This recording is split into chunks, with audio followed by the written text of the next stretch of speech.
30 তাৰিখত মুকলি কৰিব আমি বিপ্লৱ দলৰ ইস্তাহাৰ হিমন্ত বিশ্ব শৰ্মা বিজেপিৰ ইস্তাহাৰ মুকলি কৰা হৈছে বিজেপিৰ ইস্তাহাৰত কোৱা হৈছে ভিচি ভংগ কৰি পঞ্চায়তী ৰাজ ব্যৱস্থা কৰিব বিজেপি চৰকাৰ আহিলে কি ক'ব আমাৰ 6 শিডিউল এৰিয়াত হেমন্ত বিশ্ব শৰ্মাই যিমানে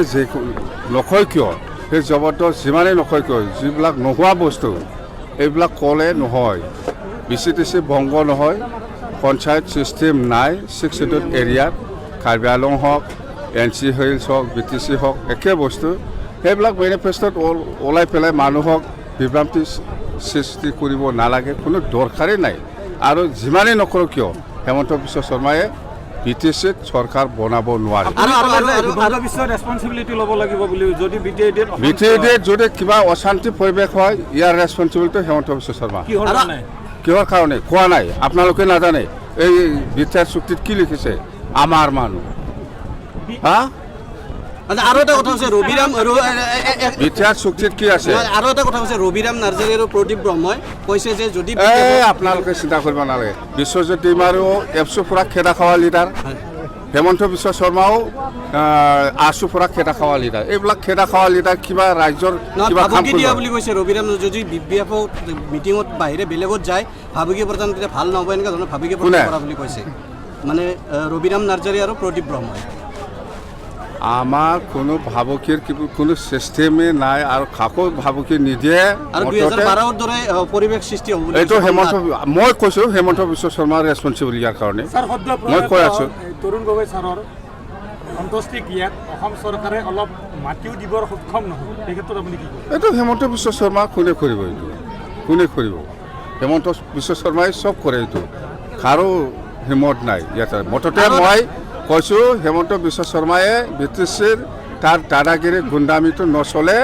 বাছ আৰু 22খন বা 27খন পাব বুলি কৈছে হিমন্ত বিশ্ব শৰ্মাই এইবাৰ 22ৰ পৰা 27খন আসন পাব বুলি কৈছে আৰু নিশ্চিত নাপায় হেমন্ত বিশ্ব শৰ্মা অহাৰ লগে লগে BPFৰ বহুত প্লাছ হৈছে হেমন্ত বিশ্ব শৰ্মা বিজেপিয়ে এটাও চিট নিজিকে আৰু প্ৰায় 10,000 কোটি টকাৰ কেলেংকাৰী হোৱা বুলি কৈছে হেমন্ত বিশ্ব শৰ্মাই নিজে কিমান কেলেংকাৰী কৰিছে হিচাপ নাই এইফালে সেইকাৰণে দল বদলি কৰি থাকে নিজকে ছেভ কৰিবৰ কাৰণে NC হিলছৰ 1,000 কোটি কেলেংকাৰী লুইট বাৰ্জাৰ সাৰদা এইবিলাক কোনে কেলেংকাৰী কৰিব UPPL তহঁতে জানে UPPL কি বস্তু UPPLও এটাও চিট নাপায় আৰু বিজেপি কিমান পাব বুলি ভাবে বিজেপি এটাও নাপায় 0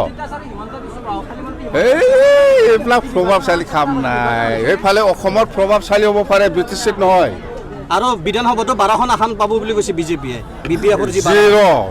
কি হ'ব এই হেমন্ত বিশ্ব শৰ্মা যদি ফিল্ডত ঘূৰি থাকে অসমটো ধ্বংস হ'ব আজি সন্দিকৰ নলনীবালা খেলপথাৰত হাগ্ৰামা মহিলাৰী ছাৰৰ উপস্থিতিত গড়েশ্বৰ পৰিষদীয় সমষ্টিৰ বিশাল নিৰ্বাচনী সভা ইয়াত অনুষ্ঠিত হৈ গ'ল ইয়াত মানে কেইবা হাজাৰ দলীয় মানে সতীৰ্থ সমৰ্থকে আহি মানে ভিৰ কৰিলে আমি সকলো ৰাইজক গড়েশ্বৰবাসী ৰাইজক আন্তৰিক শ্ৰদ্ধা আৰু ধন্যবাদ জ্ঞাপন কৰিছোঁ এই চেগতে আৰু এনেকুৱা মানে ডাঙৰ মানে জনসভা ইয়াতে আমি সমাপ্ত কৰিম ইয়াৰ পিছত আমাৰ অন্যান্য কাৰ্যসূচী থাকিব হয়তো বাইক ৰেলী থাকিব বা চুপাবিলাকত গৈ মানে ৰাইজৰ লগত ভাৱ বিনিময় সভা আমাৰ চলি থাকিব 5 তাৰিখ 4টা বজালৈকে যেতিয়ালৈকে নিৰ্বাচনী প্ৰচাৰ সভাৰ অনুমতি আছে সেই সময়লৈকে আমাৰ নিৰ্বাচনী প্ৰচাৰ চলি থাকিব আৰু আজি ইয়াত আপোনালোকে দেখা পাইছে বিশাল মানে জনসমাগম আমি কোনো বাহিৰৰ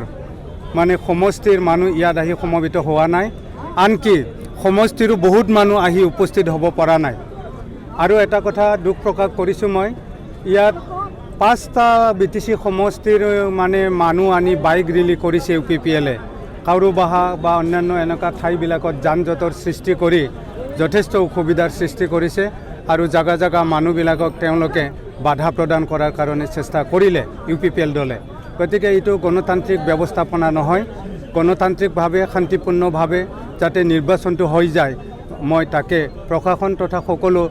দল সংগঠনক আহ্বান জনাইছোঁ কোন নিজৰ যাতে ভোটাধিকাৰ সাব্যস্ত কৰিব পাৰে তেনে এটা পৰিৱেশ যাতে ৰাখে মই সকলো পক্ষকে মানে এই চগতে আহ্বান জনাইছোঁ। আজি তাৰিখত মানে প্ৰতিদ্বন্দ্বী মানে আপ ডাউন হৈ থাকে, মানে কেতিয়াবা লাগে বিজেপিও মানে আহি যাব পাৰে নেকি। এতিয়া UPPLকতো আমি দেখা নাই, কাৰণ গড়েশ্বৰ টাউনৰ মানে পূব প্ৰান্তত আমি UPPLৰ কোনো কিবা এক্টিভিটি দেখা নাই। এইফালে আছে বড়ো এৰিয়াবিলাকত আছে অলপ, কিন্তু যিখিনি অনাবড়ো মানে অঞ্চল বা গাঁওবিলাক তাত UPPLৰ এক্টিভিটি মই ক'তো বিশেষ মানে দেখা নাই। গতিকে সেই হিচাপে UPPL হয়তো নাহিব, বিজেপিও মানে আহিব পাৰে ছেকেণ্ড পজিশ্যনত, এনেধৰণৰ লাগে। এতিয়ালৈকে ক্লিয়াৰ পিকচাৰ মই মানে পোৱা নাই। এনেইতো প্ৰমোদ বড়োক আমাৰ মানুহে আগৰ পৰা জানে। তেওঁ যদিও তামোলপুৰৰ ৰঙিয়াতে থাকি পেলাই ইয়াত ঘূৰা ঘূৰি কৰিছে, গতিকে তেওঁ আমাৰ একো মানে কিবা মডেল কিবা এনেকুৱা পিকচাৰ বা ফেক্টৰ মানে নহয়, ঘৰৰ ল'ৰাৰ দৰেই মানে থাকি গ'ল ইয়াত। আমাৰ যেনেকৈ কিবা কি কেম্পেইনাৰ বুলি কয়, ষ্টাৰ কেম্পেইনাৰ বা এনেকুৱা, UPPL দলতো ষ্টাৰ কেম্পেইনাৰ প্ৰমোদো নহয়। আমাৰ হাগ্ৰামা আহিলে অলপ হ'লেও মানে মানুহৰ মাজত এটা মানে কিবা আহে, ৱেব এটা আহে, কিন্তু প্ৰমোদটো এনেই অলিয়ে গলিয়ে আগৰ পৰা সোমাই থাকে। ইয়াত গাহৰি গঁৰালো পাতি লৈছে, সৰু সুৰা কিবাতে আহি আছিল আগতে ওচৰৰ জাগাত থকা হিচাপে। গতিকে গড়েশ্বৰ পৰিষদীয় সমষ্টিত প্ৰমোদ বড়ো আহিলে একো ষ্টাৰ কেম্পেইনাৰ আহা বুলি কোনো ৰাইজে মানে অনুভৱ নকৰে বা নাভাবে, বা এনেকুৱা আমি দেখাও নাই। এই ক্ষেত্ৰত আমাৰতো উন্নয়ন,